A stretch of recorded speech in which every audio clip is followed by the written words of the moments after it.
Bismillahirrahmanirrahim. Alhamdulillahilladzi arsala rasulahu bil huda wa dinil haqq liyudhhirahu 'ala ad-dini kullihi walau karihal kafirun. Asyhadu an la ilaha illallah wahdahu la syarika lah wa asyhadu anna Muhammadan 'abduhu wa rasuluh. Salawatullahi wa salamuhu ala hadha an-nabiyil karim wa imamil muttaqin wa qa'idid du'atil mujahidin wa ala alihi wa ashabihi ajma'in. Allahumma 'allimna ma jahilna wanfa'na bima 'allamtana waj'alna minal mukhlisin. Sallallahu ala sayyidina Muhammad wa ala alihi wa baraka wa sallam walhamdulillahi rabbil alamin, amma ba'd. Seperti biasa tuan-tuan dan puan-puan, sama-sama kita nyatakan setinggi-tinggi kesyukuran kehadirat Allah Subhanahu wa taala kerana dengan limpah kurniaannya kita diberi kesempatan, peluang dan paling penting kekuatan dari Allah Subhanahu wa taala untuk kita menyambung kembali pengajian kitab kita. Masih lagi dalam tajuk syarat sah wuduk dan juga mandi wajib. Syarat sah wuduk dan mandi wajib. Ada 12 perkara atau 12 syarat yang perlu kita follow supaya wuduk kita ataupun mandi wajib kita ini sah di sisi syariat. Terakhir malam ini tuan-tuan, kita akan bincang special case, iaitu wuduk orang yang berpenyakit.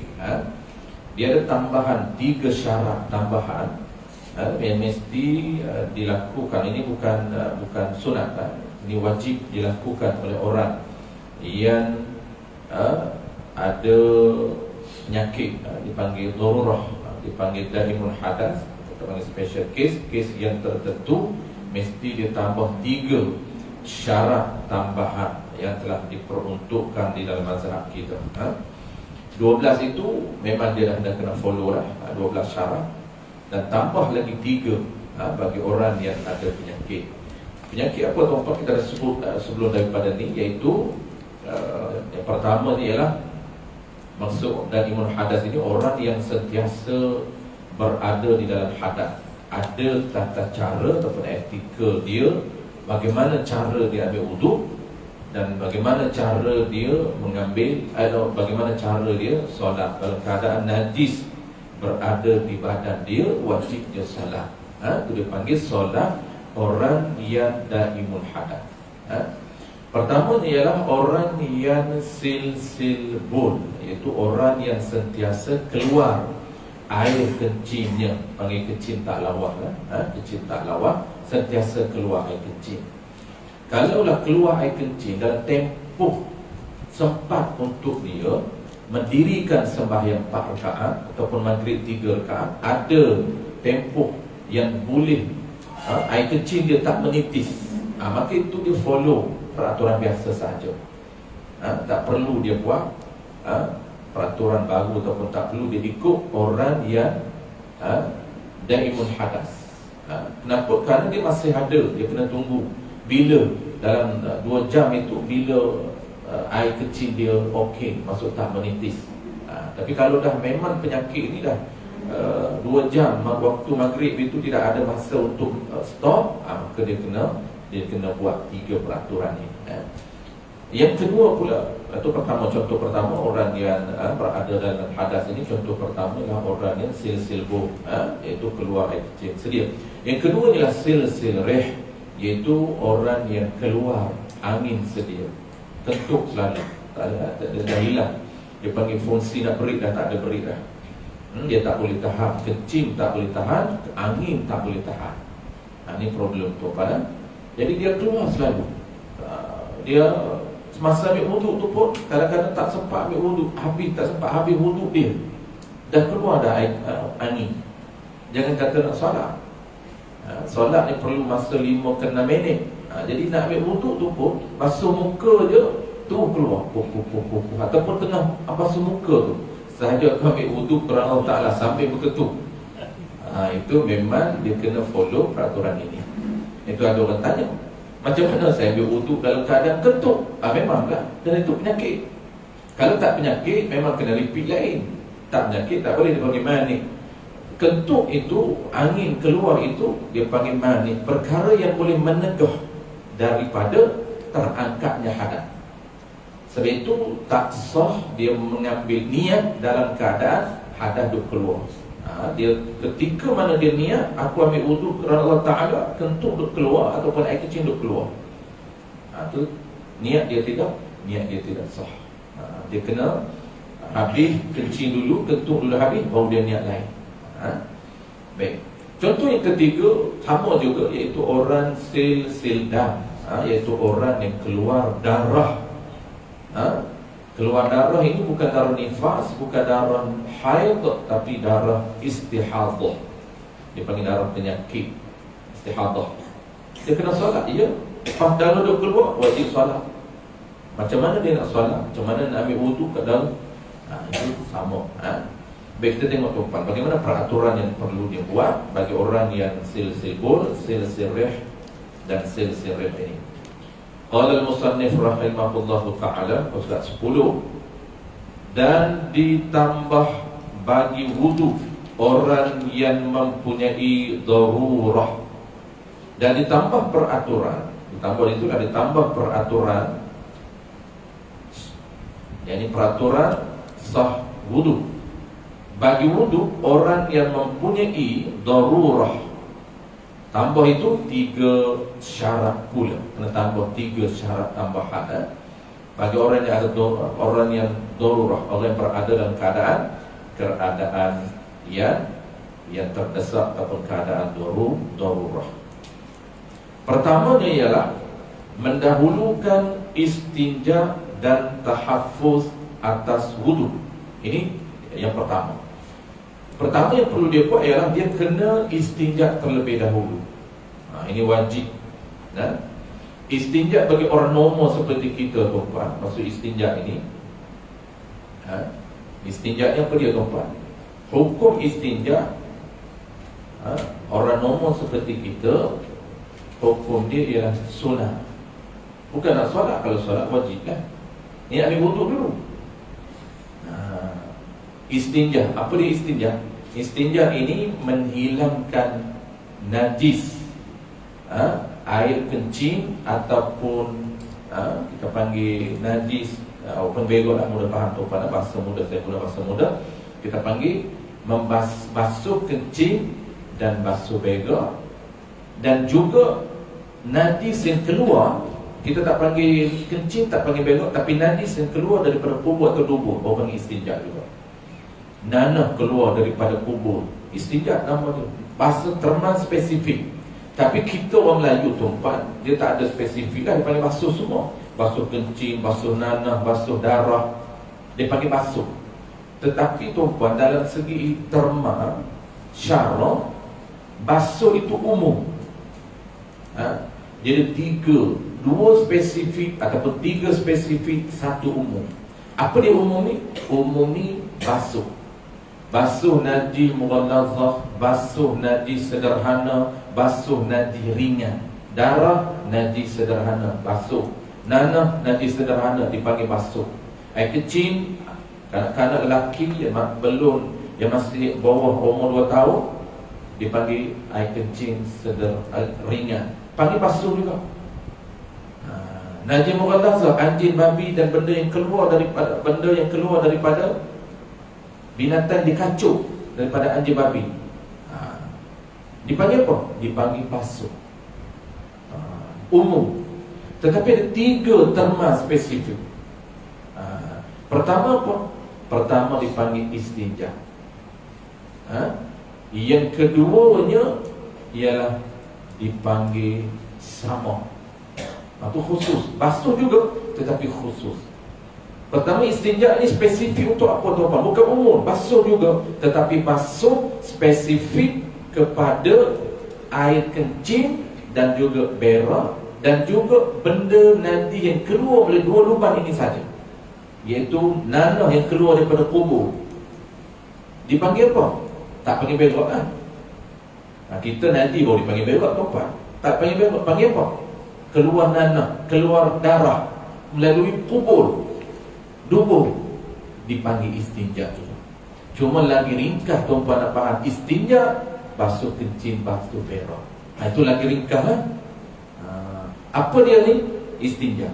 Merujuk pada basuh kencing, basuh berak. Itu spesifik. Kalau basuh darah yang berada di atas lantai, tak boleh dipanggil istinja, dipanggil basuh. Dia umum.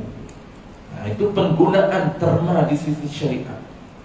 Syarat gubal terma umum dan terma khusus untuk penggunaan. Tapi kita tak guna hari ni tuan-tuan. Apabila kita dah jauh daripada syariat, apa namanya, terma-terma syarak, terma agama, tidak diguna pakai di dalam kehidupan kita. Tapi orang dulu dia guna pakai. Tuan-tuan biasa dengan samuk. Cuma silap samuk dihantam apa namanya, samuk babi, apa? Najis babi, najis anjing, dia panggil samuk. Tidak, itu panggil basuh. Samuk ni dia tuan-tuan spesifik untuk kulit saja, dipanggil samuk. Basuh ya. Kalau proses basuh kulit untuk daripada kulit bangkai itu jadi suci, kena melalui proses apa?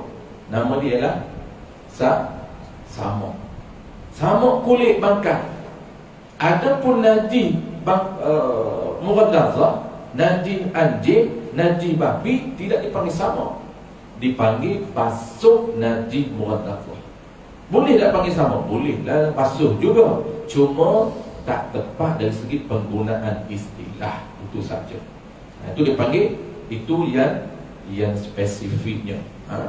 Samuk untuk kulit bangkai dan juga istinja untuk kencing dan juga untuk mau panggil apa ni, berak. Saya terlupa dua istilah.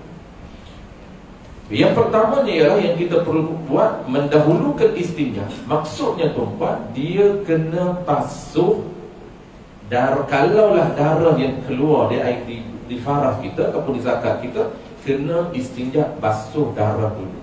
Kalau air kencing yang keluar melalui zakat kita, dah kencing tak lawa, keluar mengintis selalu, kena apa nama ni, istinja, kena basuh dulu. Adakah sunat? Bukan. Bagi orang yang ada kes ini tuan-tuan, penyakit ni, dia bukan sunat, dia wajib kena istinja. Kalau dia skip istinja, dia tak basuh pun, dia terus ke langkah yang kedua, barulah ambil wuduk, maka tak boleh. Dia panggil wuduk dia itu tidak sah. Dia tak ikut dia punya peruntukan yang telah ditetapkan. Satu, basuh kita panggil, basuh najis yang keluar melalui farah dia dan zakat dia dulu. Najis itu sama ada air kecil ataupun darah. Yang kedua, selepas dia istinja, apa yang dia perlu buat? Kedua ni ialah wajib juga. Kedua-dua wajib. Tapi kalau kita biasa tuan-tuan, dia tak wajib. Melainkan nak solat berwajib. Contohlah kita ni tuan-tuan, kita kencing,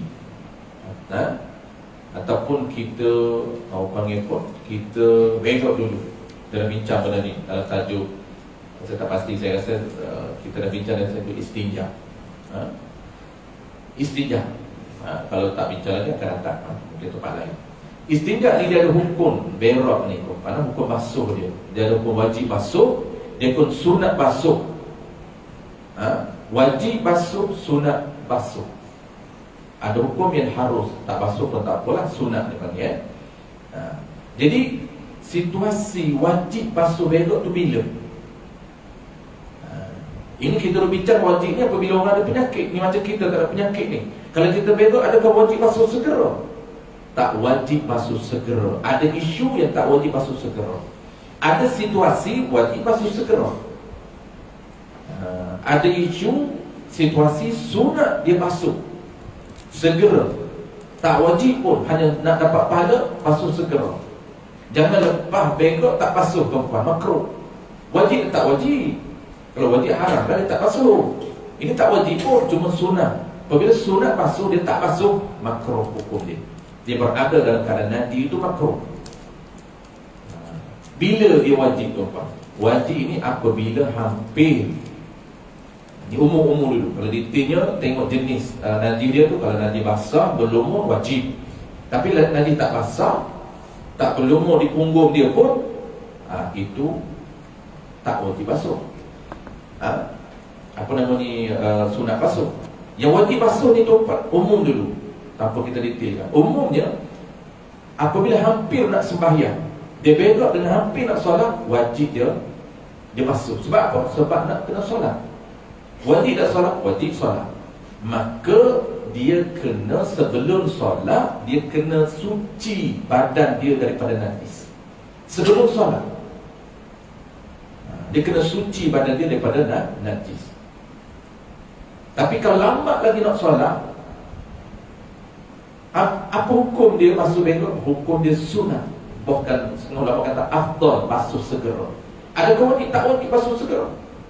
Sunat. Sebab apa? Sebab dia tidak ada pekerjaan yang wajib dia buat. Cuma makruh, janganlah kita buat.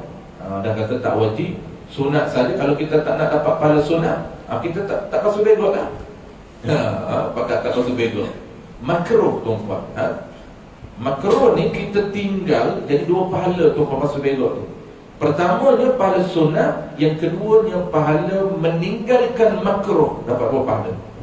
Sebab meninggalkan makruh dengan niat semata-mata kerana perintah Allah Ta'ala, dapat pahala meninggal makruh. Satu kita buat sunat, satu lagi kita dalam masa sama. Kenapa kau buat? Bukan saja sunat, bahkan nak mengelakkan daripada makruh. Ini disebut dalam kitab Tahrir Syarqawi Syekh Zakaria Al-Ansari, dinaqalkan oleh kitab Tuan Guru Haji Al-Qadahi Sulam Muslimin jilid yang pertama, berkaitan dengan meninggalkan makruh dengan niat itu. Jangan kita jangan kita dengar, melainkan dalam kitab yang besar akan bincang tinggal haram dapat pahala, tinggal benda makruh dapat pahala dengan niat yang disebut oleh Imam Abu Hasan Asy'ari, Imam Abu Zakaria Al-Ansari. Baik. Settle. Jadi kita faham tuan-tuan, apabila kita hukum basuh berak ni kita faham. Kalau kita biasa ni orang normal, bukan wajib, orang normal macam kita ni, bukan penyakit, kita basuh berak itu, istinja itu tak wajib, sunat. Ketika kita ambil wudu, ini isu ambil wudu ni. Kalaulah wudu kita ambil dalam keadaan kita tak basuh kencing, sah dah wudu kita? Sah. Dalam keadaan kita tak basuh berak, di punggung kita ada najis, di kaki kita ada najis, contoh, dia tak basuh pun kaki dia, terpijak tai ayam, ambil wudu terus, boleh tak? Sah. Wudu dia itu sah. Tak ada kaitan dengan perkara batal. Perkara batal dan 6 perkara sahaja. Akan bincang akan datang masuk perkara batal. Kalau tak silap mungkin kita tak masuk lagi kan. Okey, dia tidak ada kaitan. Jadi contohnya di badan kita ada najis, kita ambil wudu, boleh sah wudu kita, cuma makruh. Sebab sunat sebelum ambil wudu, buang 2 benda di badan kita. Pertama, najis, bersihkan najis di badan kita. Kalau kencing dulu, kalau nak berak dulu, kemudian bersihkan.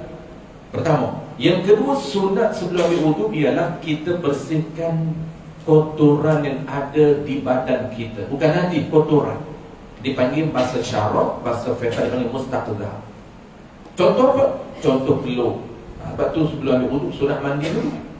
Peluh-peluh yang ada di badan kita, bau-bau badan yang tak selesa, sebelum ambil wudu bersihkan dulu. Dan yang kedua, kalau nak berak, nak kencing, sunat kita kencing dan ambil wudu, bersihkan dulu, baru kita ambil wudu. Itu sunat, bukan wajib. Tetapi nak bincang hari ini, tuan-tuan, bagi orang penyakit dia wajib. Okey, settle yang pertama. Yang kedua, apa lagi wajib? Yang kedua, kita sunat tapi mereka wajib. Yang keduanya ialah wajib muwalat antara istinja dan tahaffuz. Dan antara tahaffuz dan wudu, dan antara wudu dan sembahyang. Okey, yang kedua ni ialah dia kena tahaffuz. Tahaffuz ni apa dia? Tahaffuz selepas dia suci zakar dia, contohlah kita ambil orang yang silsilbu, orang yang ada menitis air kencing sedia, menitis kencing selalu. Pertama dia basuh dulu. basuh kencing, clear semua. Yang kedua ialah tahafuz. Apa dia tahafuz? Tahafuz ini dia kena balut dengan rapi. Kena pastikan tutup lubang yang keluar najis itu. Bahasa kita dipanggil balut lah. Nak pakai pampers ke, nak balut ke, nak apa pun tak kisah. Jangan pastikan air keluar. Kita nak pastikan balut ni kenapa? Supaya lubang yang kita nak kontrol, nak tutup ini, supaya dia tak menitis di tengah-tengah kita solat. Baik, kadar mana balutan ini? Zon kita. Zon kita balut, ataupun pakai pampers, tuan-tuan, ikat, cantik, kemas ini. Zon kita, hati kita kata, kadar yang kita balut ini, kita tutup lubang zakat kita ini, kadar dia tak menitis. Walaupun di tengah solat menitis, tak apa, dimaafkan. Sebab itu dia kena follow peraturan. Kita ikut peraturan kadar balutan ini, kadar yang ikut adatnya, ikut walidnya, ikut zonnya, tak menitis dah boleh cover menitis. Tiba-tiba kita rasa dia keluar. Memang dia keluar. Sebab tu nak cover, jangan bagi menitis sampai ke kain kita. Dia kena tebal tebalkan dan tak menitis di kain. Baik, yang kedua, lepas tahapus, dalam masa sama, dia kena mualat. Mualat dia apa? Berturut-turut antara basuh dan balut itu. Tak boleh senggan. Maksud tak boleh buat kerja lain. Tak boleh stop lama. Tak boleh lepas ambil wuduk, lepas kencing, basuh, sembang dulu, barulah ambil pampers. Tak boleh. Lepas basuh, terus kena pakai pampers. Itu dia panggil mualat. Berturut-turut. Masa antara basuh dengan pakai pampers. Berturut-turut. Tak boleh dia kena tak boleh stop ataupun tak boleh buat kerja lain. Yang ketiga, habis tuan-tuan, mualat. Tak sebut lagi. Mualat lagi tuan-tuan, antara basuh dengan pampers dan antara pampers dengan wuduk. Pampers ni lepas pakai pampers terus kena ambil wuduk. Tak boleh delay, tak boleh stop, tak boleh buat kerja lain. Itu dipanggil berturut-turut. Itu dia panggil mualat. Wajib. Berturut-turut itu bukan sunat. Macam kita sunat. Baik. Dan lagi pula tuan-tuan, berturut-turut ni dia ada 4 tempat. Dan antara basuh dengan pampers. 1. Pampers dengan ambil wuduk. 2. Ambil wuduk pula dengan salat. 3. 3 ni orang panggil apa? Asas yang perlu dia follow. 3 tempat mualat yang perlu dia ikut. Wajib dia ikut. Dia ambil last sekali. Dia ada 3 syarat. Syarat yang ketiga, dan ketiganya dilakukan, ini diperbuat ni dilakukan sekalian syarat itu. Sekalian syarat tu, yang ni basuh, pakai pampers, ambil wuduk, dilakukan bila? Kemudian ini selepas daripada masuk waktu sembahyang. Kena tunggu masuk waktu dulu. Tak boleh macam kita tuan-tuan, tak masuk waktu kita boleh ambil wuduk dah. Tapi orang yang special case ini, orang yang berpenyakit, dia kena tunggu, kena masuk waktu dulu. Kalau dia ambil awal, maka tak sah air wuduk dia. Tak boleh solat dengan wuduk yang dia ambil awal. Kenapa? Ulama bincang al-illatul ba'ithah. Sebab apa tidak dibenarkan? Kerana ulama kata untuk meringankan najis yang ada di zakat dia, yang ada di dalam pampers dia itu. Nak meringankan najis. Sebab apa? Najis keluar, menitis mula daripada dia ambil sampai dalam solat dia, nanti najis memang dia menanggung najis. Maka nak meringankan najis supaya tak banyak, ikut peraturan azan, barulah dia ambil wuduk. Barulah dia, bukan wuduk, barulah dia suci, istinja, kemudian dia ambil tahfuz dan ambil wuduk. Ambil syahdan. Sekali lagi tuan-tuan, masuk tajuk baru.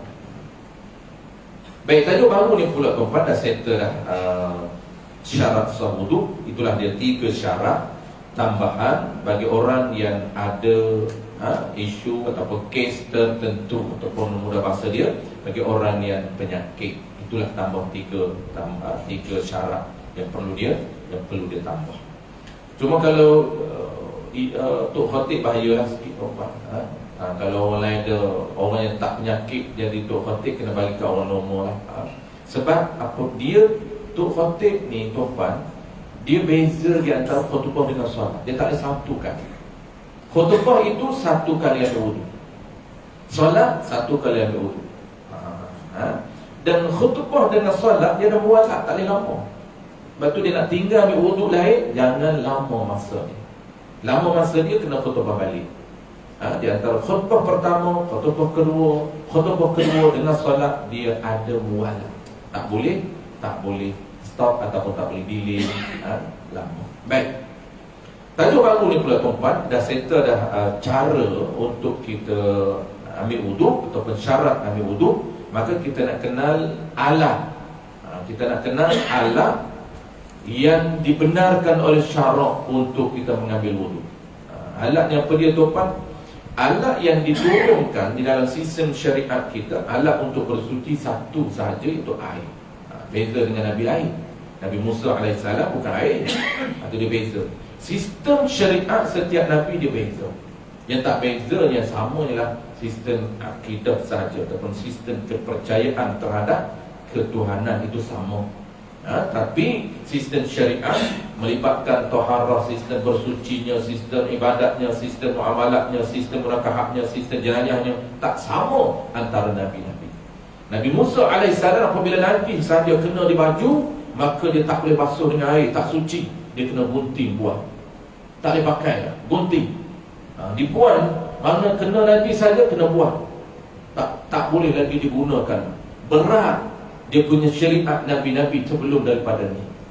Tapi syariat yang paling ringan dan sederhana ialah syariat Nabi kita. Kenapa? Ulama kata kerana keistimewaan Nabi kita ini, kerana khususiyah, keistimewaan, keunikan Nabi kita, sehingga mana uniknya syariat dia Allah jaga, tak terlampau ringan sangat dan tak terlampau berat. Boleh dilakukan oleh umat dia. Itu umat Nabi kita di depan, kita bertuah. Kenapa? Kerana sistem syariatnya tidak terlampau berat. Baik, kita nak kenal tuan-tuan malam ni satu sahaja, iaitu jenis air yang sah digunakan untuk bersuci, untuk ambil wudu air macam mana, untuk mandi wajib air macam mana. Kalau kita tak kenal basic ni tuan-puan, kadang-kadang air satu baldi, cucu pergi selam tangan, tak boleh ambil wudu. Air nak dia pergi selam tangan dan air yang dia nak ambil wudu, tak boleh ambil wudu dah. Kenapa? Kotor air. Dia tak boleh beza di antara kotor lain, najis lain. Kotor lain, mustaqzah. Najis lain, mutanajis. Kalaulah selam tangan tuan-tuan, boleh ambil wudu air tu, minum pun boleh, ambil wudu pun boleh. Anak kita selam dalam baldi, tak jadi mustaqmal. Mutanajis lagi lah, tak jadi mutanajis. Mustaqmal tak jadi mustaqmal. Kenapa? Kerana kita kena kenal air. Mana air mutlak, mana air mutaghayyir, mana air mutanajis. Nampak simple tajuk, tapi kalau tak belajar secara intensif tuan-tuan, memang dia akan tak faham secara betul. Apabila tak faham secara betul tuan-tuan, implementnya memang tak akan betul. Contoh selalu kita sebut tuan-tuan, dia just dia menghukumkan hukum yang tak tepat pada pandangan syariat ataupun mazhab kita. Masuk bilik air, air adalah bilik air. Sunat tuan-tuan hukum dia, mazhab kita Al-Imam Syafi'i, mazhab kita sunat dalam bilik air ataupun dalam tandas disediakan air. Itu sunat ke, bukan saja-saja. Termasuk tandas pun ada air baldi tuan-tuan. Ada air baldi ada, bukan kosong, tapi dalam tu dah ada air. Apa hukum sedia air dalam baldi, dalam tandas? Hukum dia sunat. Kalau kita di rumah, sunat tak kita lah. Masuk-masuk tu dah ada air dah untuk nak istinja. Sebab itu kalau tak ada air tuan-tuan, apa sunat tak kita masuk? Tengok air dulu, jangan kecil dulu. Itu bahaya kecil dulu. Pak kecil nak buka paip tak ada air, jenuh dia keluar, tak masuk kecil. Kecil tak apa lagi. Kalau begok, keluar tak masuk begok. Kenapa? Kerana rupanya masuk begok dalam tandas yang tak ada air. Sebab itu sunat, sebelum kita begok, tengok buka paip dulu. Perbuatan cek air itu sunat dapat pahala. Sebelum kita istinja, sunat prepare dulu. Prepare apa? Prepare alat untuk istinja. Sebab basuh berak itu sunat, maka kena adalah situasi sunat lah. Kalau kebetulan berak jenis-jenis tertentu, jenis berak tertentu wajib. Ada juga jenis berak yang wajib basuh terus. Dia bukan sunat lah, wajib basuh terus. Baik. Okey, yang kita nak bilang masa tak banyak tuan-tuan, kita nak sebut satu saja malam ni ya. Syahdan. Syahdan ni kenapa dia mula dengan syahdan? Penting. Ni tanda gaya penulisan para ulama. Kalau topik tu penting, dia tak akan terus dengan mula tajuk. Dia tak akan terus mula dengan air. Tetapi dia, panggil apa? Dia tarik attraction kita, tarik kita dengan apa? Dengan perkataan syahdan. Syahdan bahasa Aceh. Bahasa Aceh tua. Yang tanya orang Aceh hari ni, dia tak tahu lah. Syahdan ini maksudnya tanbihun bahasa Arab. Ini satu peringatan bagi mereka yang lalai tentang syariat hukum ataupun peringatan Allah Ta'ala. Lama dah lupa, tak belajar tentang air. Maka ulama sebut syahdan, ini satu peringatan. Kenapa dia peringat? Kerana topik yang dia nak bincang ni topik basic yang penting dalam kehidupan. Kadang-kadang tuan-tuan, apabila kita tak tahu air ni tuan-tuan, kita hukum dah tak kena lah. Apabila hukum tak kena, buat tak kena. Contoh tuan-tuan, orang perempuan basuh ikan tak suci. Kenapa? Kerana air bertukar jadi air mutlak, jadi air mutanajis. Dia basuh ikan dengan air mutanajis. Kesan ikan itu tetap mutanajis, masuk dalam periuk mutanajis. Masuk pula dah masuk periuk, masuk panggil apa? Kuah. Kuah itu bukan dimaafkan pada makan. Asalnya kalau ikut prosedur, ikut cara bersuci tuan-tuan, kuah itu boleh makan, dimaafkan pada makan. Walaupun dalam kuah itu ada darah ikan, boleh makan darah tak? Tak boleh. Tapi kalau darah yang bercampur dengan air yang nama kuah tuan-tuan, dibenarkan makan. Tapi ingat, kuah yang dibenarkan makan, kerana kuah itu bercampur dengan air, darah tuan-tuan. Daging, jadi kuah daging kan bercampur dengan darah. Ayam, kuah ayam bercampur dengan darah. Ikan, basuh ikan, letak dalam periuk, masuk masuk air, dia keluar, ada juga nampak warna kemerah-merahan. Kenapa? Kerana itu darah. Kalau darah semata-mata haram makan. Tapi darah yang bercampur dengan air, yang kita panggil kuah, dibenarkan makan. Itu dipanggil dibenarkan makan, dimaafkan pada makan, tak dimaafkan pada sembahyang. Tak boleh kena pakaian kita kuah. Ikut Ibn Hajar al-Asqalani atau ikut mazhab kita, qaul mu'tamad mazhab kita walaupun dia khilaf. Tapi ulama sebut yang dibolehkan makan kena follow cara bersuci. Kalau tak kena bersuci tuan-tuan, air dia tak tahu mutanajis mana, mutlak mana, maka dia selam dalam air mutanajis, dia masuk dalam periuk jadi ikan mutanajis, dia cuah pula, dia cucur pula air, bermasuk bercampur dengan ikan, jadi air kuah yang mutanajis. Haram dia makan tuan-tuan. Kita tak tahu makan dah. Dia nampak dah basuh dah. Itu basuh di sisi kita, basuh ikut prosedur kita. Maka kita nak belajar prosedur syarat tuan-tuan. Langkah bersuci pada syarat ada 3 sahaja. InsyaAllah kita akan bicara tajuk bersuci. Baik, apa nama air yang kita nak belajar tuan-tuan? Maka tiada sah mengangkat akan hadas. Tak sah mengangkat hadas. Hadasnya apa dia? Ambil wuduk.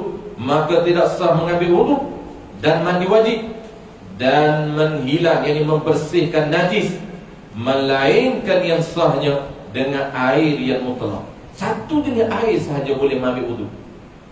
Boleh ambil wuduk, boleh mandi wajib, boleh bersuci najis. Sama ada najis itu ada di ikan, najis itu ada ayam, darah di ayam, darah di ikan, darah di pakaian, bersuci dengan nama air itulah air yang mutlak. Kita belajar malam ini tuan-tuan, iaitu kita nak tengok kategori air di dalam sistem syariat kita. Ada 3 saja kategori air. Dia punya standard air dan agama ada 3. Yang 4 tu sebab dia pecahan saja, air musyammah 4 tu. Tapi kita umumkan ada 3 standard. Standard yang pertama yang paling tinggi, standard yang kedua jatuh, standard yang ketiga serendah-rendah. Tapi malam ni tuan-tuan, hari ni kita nak bincang satu sahaja dulu. Baik, apa dia? Air mutlak. Dia satu topik air mutlak ni tuan-tuan, kalau tuan-tuan detail, insya-Allah dia akan boleh merungkai, boleh menjawab isu. Apa saja isu berkenaan air, Kalau tuan-puan strukturkan tajuk ini, insyaAllah dia tak payah sana. Sebab air ni basic, tak payah. Sebab tu air dalam tandas tu mutlak. Air double D. Tak perlulah kita was-was. Takutlah kecim diri, terpancuk dalam tu, kau tak boleh ambil air, tak boleh ambil air baldi, orang panggil air yang berada dalam tandas. Kenapa? Kerana najis. Kita pun tanya, apa penilaian dia? Kembali balik, back to basic balik. Penilaian nak hukumkan najis itu, apa penilaian dia? Pertamanya yakin, tengok tak jatuh najis? Tak tengok. Yang kedua, zon berasakan hati dengan ada something, ada dalil, ada suatu benda yang boleh memberatkan hati kita. Kata ada najis dalam baldi ini. Ada tak? Tak ada. Yang kita duk rasanya mungkin, andaian, kok, tu tak ada dalam penilaian insya-Allah. Jadi kesimpulan dia tuan-puan, air yang dalam tandas itu, kalau selagi kita tak nampak jatuh najis, selagi tak zon ada najis, kesimpulan air itu mutlak boleh digunakan. Baik, apa dia air mutlak? Pertamanya tuan-puan, kita kena tahu kategori yang pertama dalam sistem syariat Nabi kita ni dia ada 3. Mazhab kita ni ada 3 martabat air saja. Pertama martabat air pertama apa dia? Iaitu air, kategori air ataupun martabat air yang suci pada dirinya dan menyucikan yang lain. Ini dipanggil martabat pertama. Martabat pertama, air yang jenis suci pada dirinya dan dia ada kuasa menyucikan yang lain. Dia ada kuasa menyucikan yang lain. Apa nama air ni? Ada 2 kuasa ni. Diri dia suci, boleh minum, dan boleh menyucikan lain. Ada 2 peranan. Boleh mengangkat atas dan boleh menghilangkan najis. Itu peranan air. Itu dia panggil menyucikan lain. 2 peranan saja. Nak basuh benda lain tak bincang tuan. Boleh pakai apa pun tak. Nak mandi biasa, bukan mandi wajib, boleh mandi air mustakmal, boleh mandi air mutaghayyir, tak menjadi isu. Tapi kalau nak basuh kencing, nak basuh berak, nak mandi wajib, mesti air mutlak, air suci pada dirinya, menyucikan air. Baik, nama dia tuan-puan. Yang kedua, supaya dia tak pening tuan-puan, kalau KBSM saya belajar dulu lah, ini pengalaman saya belajar di sekolah menengah dulu, kurikulum bersepadu sekolah menengah KBSM, KBA, nama saya KBSA, KBSM. Dia cara buku teks di sekolah rendah tuan-puan dan sekolah menengah, dia akan buat tak struktur seperti yang tuan-puan belajar, seperti yang kita nak belajar dalam kitab lama ini. Dia akan mula dengan bilangan air yang pertama ialah air mutlak. Itu dah topik struktur yang kedua. Struktur pertama bukan air mutlak lagi.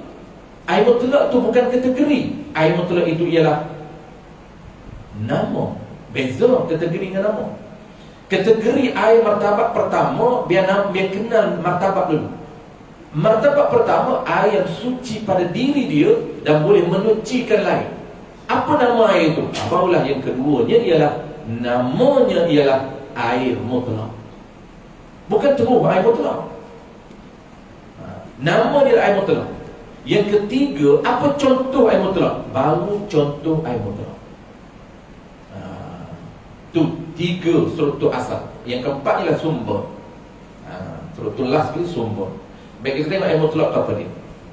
Air mutlak ni tuan-puan, kena faham makna baru boleh jawab. Kalau tidak tuan-puan, orang tanya kita, kalaulah kita gali telaga, keluar mata air yang warna dia warna putih, ni standard dia. Ni bukan air mutlak warna putih saja. Air mutlak warna merah boleh, warna ungu boleh, purple boleh. Keluar tuan-puan, mata air yang kita gali, warna dia apa? Warna dia merah, seperti darah. Bau hanya seperti darah. Kalau kita rasa minum betul, memang sedikit macam darah. Lalu kita hukumkan apa? Kalau kita tak tahu basic dia punya struktur dia, kita kata ini bukan air. Air apa ni macam ni, dia kata. Nak mutlak apa ni? Mungkin mutaghayyir dah, ataupun mungkin mutanajjis dah. Mungkin lah. Apabila tidak ada sistem syariat, dia pun guna kepala otak dia, mungkin andaian. Sebab Allah bubal sistem supaya kita tak guna akal kita. Maka tu menjawab dia, air yang keluar dari mata air itu air mutlak, walaupun rupa macam darah. Bukan mutanajjis, bukan darah lain. Tapi kalau air mutlak yang biasa bercampur dengan darah, memang itu air mutanajjis lah. Ini tak bercampur dengan darah, memang keluar air mata air. Gali telaga terus keluar, terpancuk macam warna darah. Kita tengok air mutlak air apa tuan. Iaitu yang kata air mutlak ni, tiap-tiap air yang sunyi daripada qaid yang lazim disebut akan dia. Akan qaid lazim itu bila? Pada ketika disebut akan air. Ini bahasa kita. Bahasa kita apa tuan-tuan? Bahasa kita yang kata air mutlak inilah air yang tidak diqaidkan. Itu sunyi tu. Sunyi dengan maksud apa? Tidak diqaidkan, tidak dinisbahkan pada nama yang lain ataupun pada nisbah yang lain. Nisbah itu secara kekal. Itu mutlak. Dia panggil mutlak ni apa? Bahasa ringkas lagi tuan-tuan, bebas tanpa nisbah kepada nama lain secara kekal. Kalau ada nisbah sementara, bukan kekal. Kalau ada nisbah juga tuan-tuan, itu nisbah sementara, bukan nisbah kekal, maka dipanggil air mutlak. Contoh-contoh air mutlak ni tuan-tuan, kita ambil di telaga, buat naik. Ni mata air, ni air mineral, air daripada mata air mana-mana. Buat naik saja tuan-tuan atas darah, masukkan dalam baldi, masuk dalam botol, dipanggil apa? Dipanggil air. Asal dianya, kalau bapak tanya punca mana, puncalah air mata air. Maka air mata air itu qaid, nisbah. Nisbah apa? Itu nisbah sementara, nisbah tempat. Masalah dia punca dia. Kenapa kita panggil air hujan? Kerana nisbah punca daripada atas turun ke bawah dipanggil hujan. Maka hujan itu bukan qaid selama-lama, tapi qaid sementara. Itulah dia mutlak. Kenapa? Kerana mutlak ni bebas, tidak diqaid, tidak dinisbah kepada nisbah nama yang lain secara kekal. Kalau nisbah sementara, okey. Kalau nisbah kekal macam mana? Air mutlak tuan-tuan, masukkan kopi dalam ini. Masuk kopi 2 sudu je, bertukar tak? Bertukar. Berubah. Warna berubah, rasa dia berubah, dia punya orang panggil apa, bau pun berubah. Berubah kuat, ya, berubah yang banyak. Sehingga mana kita bertukar daripada nisbah air tadi, ditukar kepada air kopi. Dah tukar. Kalau air mata-mata air punca itu tak apalah, itu nisbah sementara. Sehingga dia masuk dalam botol dipanggil air. Tak dikoin kepada nisbah lain.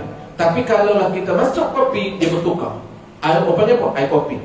Kopi dengan air tak boleh dipisahkan. Sehingga mana kalau orang sebut tak sebut kopi, orang tak faham tuan-tuan. Itu dipanggil air kopi, ialah bukan air mutlak. Itu air apa? Nanti bulan depan kita akan belajar. Nama ialah air mutabayyin. Dia martabat yang kedua. Yang kedua diturun, Allah tarik satu martabat, satu keistimewaan, tinggal satu, dia turun martabat yang kedua. Ada martabat yang ketiga, serendah-rendah martabat air dalam syariat Nabi kita ialah air mutabayyin. Allah tarik dua-dua. Diri dia tak suci, menyucikan lain pun tak boleh. Diri dia haram minum dan juga menyucikan lain pun tak boleh. Itu martabat yang ketiga, juga kita akan belajarkan. Hari ini tuan-tuan, martabat yang paling tinggi dalam Islam ialah air mutlak. Diri dia suci boleh minum, dan dia ada kuasa untuk menyucikan lain, untuk menghilangkan hadas najis dan juga mengangkat hadas. Itu dia dipanggil air mutlak. Kalau orang tanya apa yang mutlak, bebas daripada nisbah ataupun qaid pada nama lain secara kekal. Kalau orang kata tu qaid telaga tu, itu qaid sementara. Nampak naik masuk dalam botol, hilang telaga. Orang kata air, pergi rumah kawan kita, dahaga sangat ni, buat keluar air, dia buat keluarlah air. Kita tanya dia, mana air? Ni dia offer air, maka kita akui ini air, tanpa di belakang sebut telaga, tak sebut air, tak sebut air kolam, tak sebut dah air laut, tak sebut. Walaupun asalnya ini adalah air daripada telaga, tuan-tuan. Itulah dia bagi mutlak. Last sekali tuan-tuan, kita dah syah. Last sekali apa dia? Last sekali lah contoh. Contoh ni mudah. Sebab apa saya nak suruh tu gini tuan, supaya tuan-tuan tak pening, anak-anak kita tak pening. Saya belajar dulu KPSM pening tuan-tuan. Contoh dengan air mutlak tak ada beza. Orang kata apa contoh air mutlak ni apa dia? Air mutlak dengan air telaga, air baik, air apa nama ini, laut, air sungai. Dan air mutlak, itulah air mutlak. Itu contoh, orang nak makna mutlak. Kalau orang tanya apa dia air mutlak, dia nak tahu makna. Kalau dia kata bagi contoh lah, apa dia jenis air mutlak ni, air kolah dia air mutlak lah, itu dia nak contoh. Beza tu. Kita tak tahu dah pening tu kan. Air mutlak apa? Air telaga. Air baik? Air mutlak tu. Betul. Cuma itu contoh. Orang nak tahu apa dia mutlak tu. Dia nak panggil mutlak tu, kenapa panggil mutlak tu? Makna mutlak tu tak tanya lagi martabat dia. Mutlak ni berada dalam kategori mana? Tak tanya lagi tu. Yang tu dah standard tinggi dah. Kita belajar peringkat rendah, tuan nak tahu makna dulu. Tu. Jadi beza tuan, standard dia beza. Nama dia air mutlak. Contoh dia, apa dia contoh tuan? Ada 7 contoh basic. 7 contoh basic. Dari pihak atas, hujan, embun, salji pihak atas. Pihak bawah, laut, sungai, telaga. Last sekali, dia 7 semua. Baru 6. Yang ke-7 apa dia? Air mata air. Air baik apa tak perlu bilang. Ni basic 7. Air baik dia termasuk air sungai. Kalau nak bilang, dia tak bukan 7 lah, dia banyak. 7 basic tuan, itu contoh. 7 contoh air mutlak. Bukan makna mutlak, itu contoh, beza. Itu 3 struktur dia. Kalau tuan nak advance lagi, ada satu lagi, punca. Kena tahu punca. Kenapa punca untuk jawab isu tuan? Ini untuk panggil tambahan. Kalau 3 tu pun dah okey dah. Tapi tambahan yang struktur yang keempat, kenapa tuan kena tahu punca? Untuk jawab isu. Sebab ada orang tanya, kalau hujan dah Allah Ta'ala tukar hujan jadi hujan darah, apa status air hujan itu? Biasanya hujan batu biasa lagi. Tak turun batu atas rumah kita. Ni tak ni, lain ni, luar biasa ni. Turunnya air hujan seperti darah, menitis seperti darah. Pakat tadah lah semua, rupanya darah. Tapi bukan darah itu sebenarnya. Itu adalah air. Air apa? Air hujan. Maka apabila air itu hujan, walaupun rupa darah, tetap dinamakan air mutlak. Kenapa? Nak tahu struktur keempat. Struktur keempat ni tu punca air mutlak. Dia ada punca. Dia ada sumber. Sumber dia 2 saja tuan. Sumber dari langit, sumber dari bumi. 7 contoh tu daripada 2 sumber. Jadi kesimpulan ulama buat tuan, apabila air keluar melalui 2 sumber ini, sumber atas dan sumber bawah, dalam apa jua ciri, maksudnya apa jua warna, apa jua bau, apa jua rasa, tetap air mutlak. Kan? Yang kita bagi contoh tadi, air turun daripada atas hujan macam darah, air mutlak. Gali daripada bumi, terpancuk mata air seperti darah, air mutlak. Embun, tuan, embun, menitih embun macam darah, air mutlak. Turun salji macam kopi. Luar biasa kopi, dia kata salji. Minum salji macam kopi. Ini bukan salji, kopi ni. Dah itu salji. Jangan campur dengan ambil salji pun dalam kopi, memang jadi kopi lah. Itu air yang kedua kita akan bincang tentang air. Itu tuan, air tetap air mutlak. Walaupun rupa rasa dia manis. Rasa dia manis sebiji macam kopi. Hujan luar biasa ni, Allah Ta'ala buat hujan kopi pula. Supaya nak meringankan kos cara hidup. Tak payah duduk beli kopi, tunggu hujan je. Nak banjir ni tuan, banjir teruk ni. Kampung saya tuan tergelap tau. Rumah saya tak pernah tergelap. Tinggi rumah saya. Jangan main-main. Dulu masa arwah ayah saya hidup, dia kata insyaAllah tempat kita tak akan tergelap. Confident dia. Dia kata kalaulah tergelam tempat kita ni, nescaya kampung kita lumpuh. Sungguh tempat tergelam rumah saya, lumpuh kampung tu. Habis tak habis. Memang tinggi rumah saya tu, dia agak tinggi. Dan tak pernah lah tuan saya dekat umur 50 dah, tak pernah lagi tengok air yang luar biasa. 2 jam tergelam, mendadak tuan, dia hujan luar biasa. Tapi parent apa panggil mak saya sebut, Dia tak macam 1974 dulu, 1975. Itu orang Kelantan panggil air boh hitam tu. Boh merah. Air warna merah. Ini air biasa tu. Walaupun dia masuk dapur tu, tak bertukar air. Tak tukar jadi kopi. Jadi biasa je air. Kok lah Allah tukar kopi air banjir tuan. Tak payah. Lah ni jangan tanya dia orang kopi, habis dia gelap habis tuan. Gula kopi semua tak ada apa. Duduk selai pinggan je. Tapi orang sana ni tuan, dia senyum je. Dia dengan banjir ni dia dah biasa. Saya tengok jiran saya tadi, saya tak sempat tak balik. Saya tengok jiran tu senyum, dapur dia tergelap dah. Duduk dalam kuali ni main dengan anak-anak ni, tak ada kerja tuan. Senyum seronok tengok. Seronok dah luar tuan, dalam ni masya-Allah. Dia dah biasa dah dengan banjir. Tapi walaupun biasa tuan kali ni agak luar biasa. Jadi buat dia pun terkejut juga. Wallahu a'lam. InsyaAllah tuan-tuan, kita akan sambung sikit lagi tu, tak habis lagi. Bulan depan kita akan sambung, iaitu sekejap saya nak tengok kat mana kita sambung tadi. Seperti tu tuan-tuan, saya nak jelas seperti. Sebab apa saya tak sambung seperti? Sebab seperti ni contoh, dia bukan contoh air mutlak. Dia contoh mutaghayir. Dia contoh air tebu, air kelapa, air kopi dan sebagainya. Itu bukan air mutlak. Tapi sengaja dia contoh air mutlak, tapi dia ambil contoh air lain. InsyaAllah kepada bulan depan kita akan bincang martabat yang kedua. Terus kita masukkan contoh air tebu, air kelapa, air niaga, air kopi dan sebagainya. Wallahu a'lam.